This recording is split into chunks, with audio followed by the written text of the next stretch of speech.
తూర్పు గోదావరి జిల్లా ఆనపర్తి నియోజకవర్గం శాసనసభ్యులు నల్లమిల్లి రామకృష్ణారెడ్డి ఈనాడు అధినేత రామోజీరావు మృతి పట్ల తీవ్ర దిగ్భ్రాంతిని వ్యక్తం చేశారు. టీడీపీ పార్టీ కార్యాలయంలో రామోజీరావు చిత్రపటానికి పూలమాలలు వేసి నివాళులు అర్పించారు. ఈ సందర్భంగా నల్లమిల్లి తెలుగు ప్రజల ఖ్యాతిని విశ్వవ్యాప్తంగా పెంచింది. నందమూరి తారక రామారావు అయితే తర్వాతి స్థానంలో రామోజీరావు నిలుస్తారని అన్నారు. మీడియా రంగంలోనే ఒక సంచలనం సృష్టించిన రామోజీరావు రామోజీ ఫిలిం సిటీ నిర్మించి ఒక అద్భుతం సృష్టించారని వెల్లడించారు. అందరికీ నమస్కారం. శ్రీ రామోజీరావు గారి మరణం తెలుగు జాతి యావత్తుకి తీవ్ర దిగ్భ్రాంతి కలిగించింది. తెలుగు జాతి ఖ్యాతిని ప్రపంచం నలుమూలలో వ్యాపించింది నందమూరి తారక రామారావు గారు అయితే ఆ తదుపరి స్థానం రామోజీరావు గారు.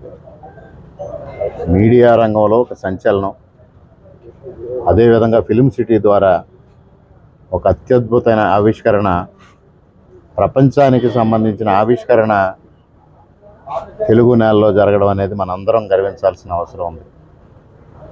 అటువంటి అద్భుతమైన వ్యక్తి, మేధో సంపత్తి కలిగిన వ్యక్తి, అటు వ్యాపార రంగంలోనే కాకుండా ఇది సమాజ హితం కోసం అనేక కార్యక్రమాలు చేపట్టిన మహానుభావుడు రామోజీరావు గారు.